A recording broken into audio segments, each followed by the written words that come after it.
नमस्कार किसान भाइयों, स्वागत है आप सभी का हमारे YouTube चैनल धाकड़ एग्रीकल्चर में।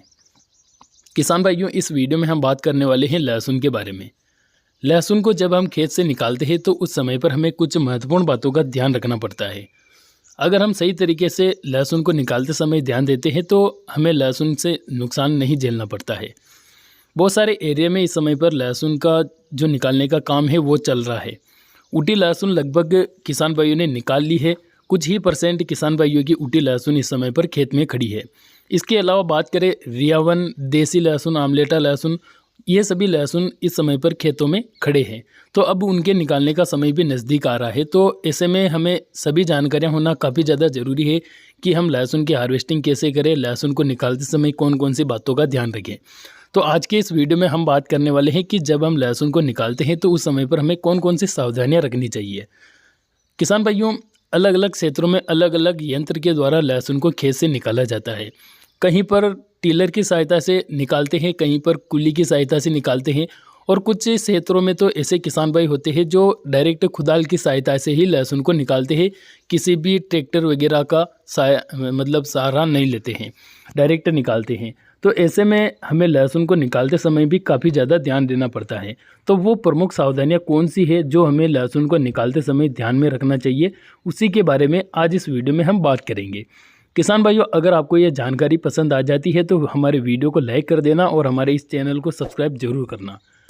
किसान भाइयों, अब बात करते हैं लहसुन के बारे में। तो इस समय पर लगभग सभी एरिया में लहसुन को निकालने का काम चल रहा है और सभी और अलग अलग तरीके से लहसुन को निकाला जा रहा है। कहीं पर टिलर की सहायता से, कहीं पर कुल्ली की सहायता से और कहीं पर डायरेक्ट उसको उखाड़ा जा रहा है। तो ऐसे में हमें काफ़ी ज़्यादा ध्यान देने की ज़रूरत होती है, क्योंकि जब हम लहसुन को निकालते हैं तो उस समय पर लहसुन पर कई सारे डैमेज आ जाते हैं, जिनकी वजह से लहसुन मरने लग जाता है, कलियाँ मरने लग जाती है और लहसुन का वजन कम पड़ता है। तो अब हमें कौन कौन सी वो सावधानियाँ रखनी चाहिए उसके बारे में हम बात करते हैं। तो किसान भाइयों, जब भी आप लहसुन की हार्वेस्टिंग करते हैं तो उस समय पर आप ख़ास तौर पर ध्यान दीजिएगा कि चाहे आप टिलर से लहसुन को निकाल रहे हैं, चाहे आप कुल्ली से निकाल रहे हैं, जो आप ट्रैक्टर के पीछे कोई भी यंत्र लगा रहे हैं उससे हमें कोई मतलब नहीं है, लेकिन जो आप ट्रैक्टर की चाल रखते हो उसको आपको हेवी गियर में रखना चाहिए। किसान भाइयों, हेवी गियर में रखने से क्या होता है कि ट्रैक्टर एकदम बिल्कुल स्लो चलेगा। और जब हम लहसुन की हार्वेस्टिंग करते हैं तो उस समय पर लहसुन के खेत में सूखा भी होता है।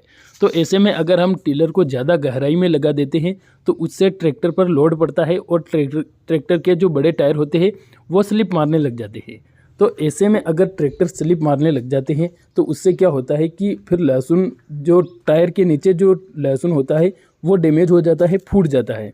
तो उससे हमें काफ़ी ज़्यादा नुकसान झेलना पड़ता है।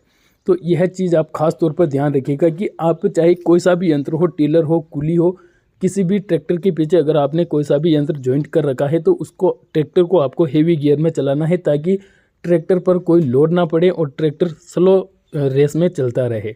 इससे क्या होगा कि आपके जो लहसुन पीछे टिलर की सहायता से या फिर कुली की सहायता से निकलेगा वो पूरा का पूरा सही सलामत बाहर आ जाएगा। और अगर आप हेवी गियर में ना रखकर उसको तेज़ रफ्तार में अगर ट्रैक्टर को चलाते हैं तो उससे टायर भी स्लिप मारते हैं और टायरों के नीचे आने वाला लहसुन फूट जाता है और उससे हमें काफ़ी ज़्यादा नुकसान झेलना पड़ता है। तो किसान भाइयों, यह जो बहुत ही महत्वपूर्ण बात है जिस पर किसान भाई ध्यान नहीं देते हैं। और बहुत सारे किसान भाई ऐसे हैं जो किराए पर ट्रैक्टर को चलवाते हैं, मतलब दूसरे के ट्रैक्टर से अपने खेत में लहसुन को हार्वेस्ट करवाते हैं। तो ऐसे में जो ड्राइवर होता है वो ट्रैक्टर को ज़्यादा तेज़ चला लेता है, इससे हमें काफ़ी ज़्यादा नुकसान झेलना पड़ता है। तो आप इस चीज़ का खास तौर पर ध्यान दीजिएगा और यह गलती आप मत कीजिएगा, आपका लहसुन किसी भी प्रकार से ख़राब नहीं होगा। किसान भाइयों, यह छोटी सी जानकारी आपको कैसी लगी कमेंट करके ज़रूर बताइए। हम मिलेंगे नई वीडियो में नई जानकारी के साथ में। तब तक के लिए धन्यवाद। जय जवान जय किसान।